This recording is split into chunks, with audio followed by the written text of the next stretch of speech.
Right, 4 league wins in a row for Celtic, 4 league clean sheets in a row for Celtic. Celtic 3, Dundee United nil. Goals from Ismaila Soro, David Turnbull, and Odsonne Edouard have us winning again. David, thoughts on that? I was good the day won it. I thought they were really good. I thought it could have been anything they wanted it to be. I mean, you must have counted about 7 or 8 chances alone in that second half. I mean, my goodness, the amount of time Jeremy Frimpong was getting beyond his man and getting to the byline and whipping the ball in. Final ball left a lot to be desired, to be fair, but so many good areas we're getting into, and I think that's probably, for me, the main improvement when you compare it to what we've seen over the course of October and November. So it was really good to see, really good control of the game against a team I quite like. I think Dundee United are a decent side. They're not your usual promoted side. So, it should have been a tougher game than that on paper, I think. But we lost it. So, really pleased with that today. Yeah, I'm left feeling really positive about the way we played. Obviously, Aye. getting the 3 points was the main thing. A little bit disappointed we didn't win by more in the end. Yeah. You're right about Jeremy Frimpong. I thought he was excellent today in terms of his running and getting into positions. But that kid really needs to work in his final ball, because there was a couple late on in the game, one especially when him and Ayeti somehow managed not to score that. And I'm left feeling a little bit unfulfilled the fact we didn't win by more. But of course I'm being picky given where we were just a matter of weeks ago, when we couldn't even beat teams like Dundee United to be winning these Yeah. games so convincingly. I thought it was one of our best performances of the season. I thought there was a swagger about our game today right from the start, and that's something we haven't really seen in a long time. I thought there was players getting really involved in the game, making runs off the ball. I thought Turnbull was brilliant. I thought Ryan Christie had a great game. I thought Edward and Griffiths had their moments linking up. McGregor was good as well. But that man Sorrow, what about that? I was just typing out a message to my pal saying how good he'd been. Just looked up from my phone to the screen and saw him arrowing in an absolute beauty. And it was exactly what we needed at that moment. But just talk to me about Ismaila Sorrow, because that guy is an absolute star. Total revelation. I mean, every single game he's putting in these performances of pretty incredible standards, to be honest. And he was meant to be probably the deepest point of the diamond that Lennon went with today, but my God, he was playing so high up the pitch. Whenever Dundee United tried to go on the ball and turn and try and face Barks' goal, he was on them like that. He wasn't giving them a second to try and get up the pitch. He's such a team player as well. You see him when Edward scores, he's just so buzzing when Celtic Yeah, score a I goal, noticed even if that. even, Yeah. even if he's not involved in it directly, which is great to see. You don't get that same vibe for some of the others. So, Name I mean, names. everything about it, Incham. him and his French pal. But I think that Sorrow is just brilliant. I think I don't know, I was going to say over Turnbull has been the sort of main catalyst for how we've turned things around. I do feel that Sorrow has been, if I was going to pick one out of the two, the more important of the two, because I just feel that he is really helping to shut up the back door. That was a main problem even back in October, back in November, conceding so many goals. Goal scoring wasn't really the problem. And I think that Sorrow's now plugging that hole that the defence really needed in front of it. They really needed an aggressive protector, a good ball winner in there that didn't leave them too exposed. Sorrow's doing that every single game. And he absolutely has to start at Ibrox. Yeah. Not even a debate, shouldn't even be discussed. He's one of the first names in the team sheet. Up until a couple of days ago, I thought Lennon would go back to Scott Brown.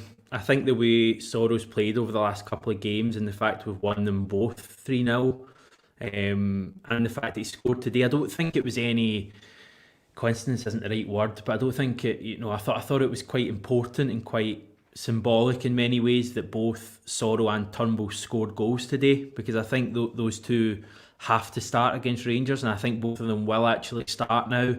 And I think they have a much better chance of getting a result if both of those guys are in the team. But that Sorrow goal today was excellent. I absolutely loved it, and I just thought his overall play. There was a moment before that, a couple of minutes before he scored, when Lee Griffiths gave the ball away, and Sorrell was over the Dundee United player like a rash. He won the ball back, really industrious play. And I thought that summed up our whole team today. We'll get a lot of chat today about how free-flowing we were, and it was great to see. But I thought there was a real hunger from the team as well. The amount of times we lost the ball in the likes of Christie and Turnbull, and even Edward, more so than he's done in previous games, was closing players down. It's clear that the hope hasn't gone in this team, and I'm not getting ahead of myself. I've made that mistake in the channel before going into a game against that lot, but I think there's definite positive signs there that we can, this sounds daft to say, but we can give them a game on Saturday. We can give them a proper game.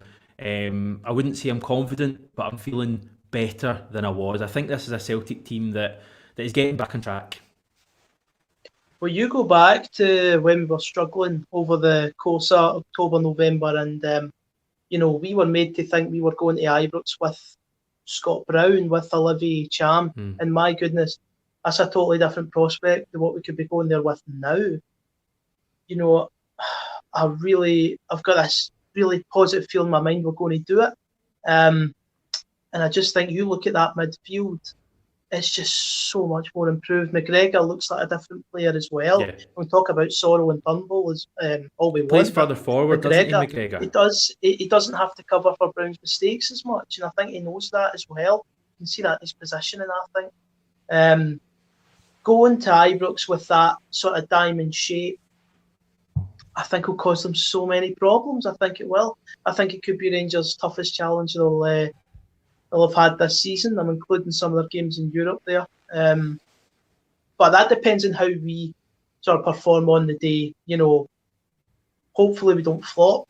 It can easily happen. So I think we are in as good a place as we could have hoped to be after the rut we were in. If you're looking back over the last few weeks, I don't think we could have sort of predicted these games to have gone any better than they actually have done. So I think we're in a good place. We've got good personnel, and also the bench is really impressive too. Some of the substitutes Lennon's able to make, it's good stuff. You're watching the likes of likes of Scott Brown coming on for the final 20 minutes. And by the way, talking about Ibrox, that's not to say Brown won't have any sort of role there. He could have to come on as a sub. I think Brown's actually looked quite impressive when he comes on as a sub from time to time.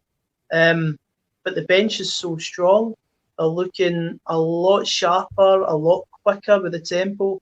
And as I say, as we're going to Ibrox, and is as good a sort of moment as we could be in just now. So very happy today. It was another good result for us. Yeah, definitely. Lots of good points there made, David. I've been making good points as well, although I believe some of you are maybe struggling to see it. David, I don't know if you're getting it, but my Wi-Fi is apparently not particularly great, so yeah, I apologise for that. I thought it was mine for a minute there, but I'll tell you what, David, talk to me about Odsonne Edouard today. I'm going to see if I can do my amazing skills of opening the door and see if that makes any sort of a difference. Take it away, David.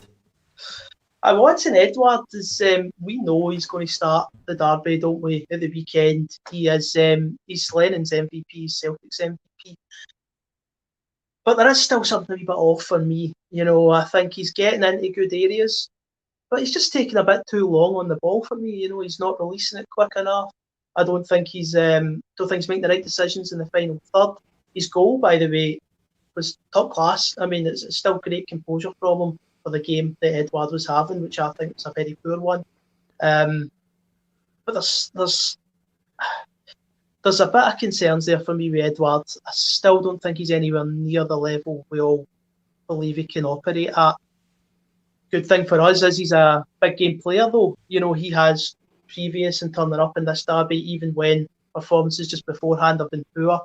So, with regards to Edouard at Ibrox, I'm more hopeful than expectant that he's going to do something this time around. Because from what we've been seeing from him, outside of maybe the Hamilton game, just hasn't been good enough. It's just not the levels we all expect from him, and that's even with Griffiths alongside him. So hopefully things can take a wee turn for him at Ibrox, and hopefully take some confidence from that goal today, because it was a sign that he can, even when he's having a bad game, produce a moment of brilliance. So here's hoping. Definitely. I think that was his first goal from open play in the league since Flag Day against Hamilton all those months ago. That wouldn't surprise me. That's interesting. Brilliant finish. Pat Scanlon's calling it up as well. Eddie's goal was Larson-esque. Gary Campbell, I assume they're talking about Edwards saying his hold-up play is coming on. Larson-esque. I thought it was a brilliant finish. Neil McCann probably thought it was a disrespectful finish, but hey-ho, that's just him. Great to see Edward on the score sheet. I take your points on board. I think there's still a lot more to come from him.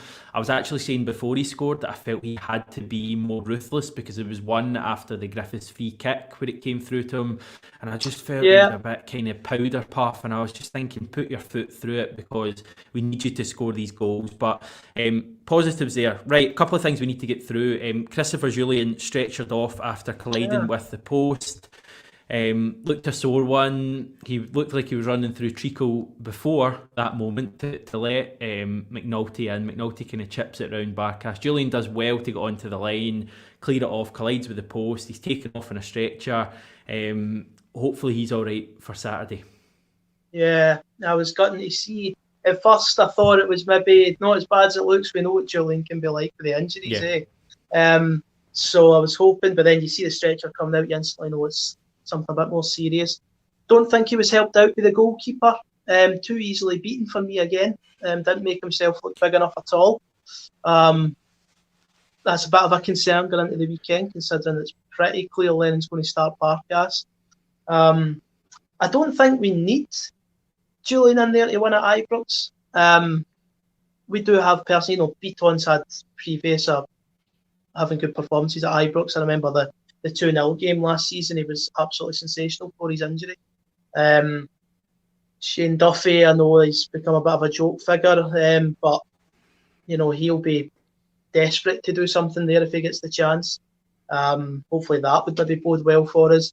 But fingers crossed on Julian. He was clearly going to start the game at the weekend. I think just about everyone that starting 11 is due to start the game at the weekend. So hopefully he's fit, because he adds a lot to Celtic, I think, not just defensively, but somebody's passing out from the back too. I think that was a key point you made about Julian. We never quite know what it's like with him in terms of his injuries. He had one a few weeks ago, one of the many home games. It was maybe Kelly, when he looked like he'd taken a really sore one. I was thinking, God, 6-8 weeks out, and then he was back on the pitch 2 minutes later. So to be fair, it did look a bad one today. He was stretchered off, but let's hope that he's fit. I don't know how I feel about Beaton. I feel more confident with Beaton than Duffy, but I just wonder if he will look to put Ayer to right back on Saturday. But can he take Frimpong out the team when he played like that? Who knows? They're all questions that will be answered. Just briefly, thoughts on Barkas? You kind of touched on it there. The first time we've seen him in action since St Johnstone. Didn't have a great deal to do. No. Poor, I thought, for that Julian moment. I just think you're expecting... You're a hard man to please, David. Hamish is getting beat every single time a player gets through on goal against him. This isn't just today, this over the course of the start of his Celtic career. Lennon was the first one to say pre-match that Hazard hasn't had anything to do. That was his justification almost for taking Hazard out of the team. He was pressed on the fact that Hazard hasn't done a lot wrong. Lennon's answer was, well, he's had nothing to do. Barkas had, for me, one thing to do today, and I think it was to keep out Mark McNulty. I thought McNulty chipped him very easily, and that's subsequently led to Julian's injury. Julian's had to make a dash towards the goal line to try and keep it out. If we were looking for some positive signs today that Barkas was returning a better goalkeeper, I don't think we saw them. The saves he did have to make, and they were one or two, they were extremely straightforward for a goalkeeper of what his calibre should be. If any of those went in, he could head back to Greece, when lockdown's over. So we're just going into this game now at Ibrox with Barkas in goal. That's evident. Lennon's going to do that. That's pretty much confirmed now. I think we'd all agree. We're going to go into that game with Barkas in goal, and none of us know what to expect at all. Well, certainly, none of us are expecting anything too positive. We're just hoping that he turns it on, and that's the concern for me. I think you could say, Hamish, you could say that Hazard would have been similar. We all would have been hoping that Hazard was going to shine at Ibrox and expect it. But I wasn't a fan of the decision today. I think Lennon's trying to justify the spend more than anything. And I don't think we saw any real signs that there was a a big improvement in Barkas's confidence or shot stopping ability. Well, we'll see on Saturday anyway. I'm going to roll through some of these comments. Alfred Nobile, what a difference a month makes. Frimpong looks different. Player getting to the byline. I thought he was great today. Just that final ball. If you find a final ball, son, you'll be playing with Barcelona. Conor McKendry, hail, roll on Saturday. Barry McConaughey, if the boys are confident and ready to go for it, we can win on Saturday. Mazhar Yusuf saying, David, great point about the bench. They're looking sharper because they know their positions are up for grabs. Funny what competitions does to a squad. Kieran Murphy, good solid performance, looked more confident as a team. Sorrow and Turnbull turning on the style. Delighted for Turnbull, he has waited his turn and totally justifying his starting place. There's one I saw right at the start there that I wanted to comment on. It was someone, I can't actually find it, but it was someone saying the run continues, basically, and hopefully we see that message all the time. Barry McConaughey also asking, guys, who would you prefer to start in goals? I think it's a kind of relevant debate in many ways, because I think it will be Barkas, that much is clear. We're looking forward to see what happens on Saturday. It's going to be an interesting game. We'll have a big preview to it prior to that. Final comment that I wanted to make on this game: if Willie Collum wants to play football, why doesn't he just sign for a junior team or something? Like, honestly, how many times did that guy try and get involved in the game today? I counted about 7 or 8 times when he actually touched the ball during a Celtic attack. It's like, come on, Willie, just get yourself to a junior team, amateur team, something like that, and just play the game you love, because it's clear you just want to get involved. You've had it with the ref and you just want to get involved. David, any final comments before we wrap this up? Give us something positive. Just another good win. As the viewer was saying there, the run goes on. We're playing much better stuff than we were a couple of months ago. It's all come, and it has all come for me from putting Sorrow and Turnbull into the team. It's just made a massive difference going forward and defensively. We look a totally different unit. That tends to happen when you change your midfield up. The football's quicker. The players look sharper. We're creating a lot more opportunities. I mean, that today was night and day from St Johnstone, the 1-1 draw at Parkhead. It was night and day from Ross County, the Betfred Cup defeat. Lennon's choosing the personnel that we have all wanted for a long time, and suddenly we're getting results. So here's hoping we can get another big one on Saturday. Let's see how their bottle is, if we can get a result at Ibrox. I'm really looking forward to it. I think we'll put in a better performance than some maybe expect. Yeah, it's just a huge game. I know all these games are always huge, but it's just an absolutely huge game. As I say, we'll be previewing it prior to that. Don't know exactly how I'm feeling. I'm still filled with trepidation, but I think this is a Celtic team who can give better, certainly better than what we did on, 18th of October, whatever the last game we played. Right, great stuff, David. Thanks for joining me, mate. Thanks everyone for watching this. Good lot of you on today. If you're watching it live, if you're watching later, on demand, whatever they call it on YouTube. Remember to subscribe to the channel if you've not done it yet.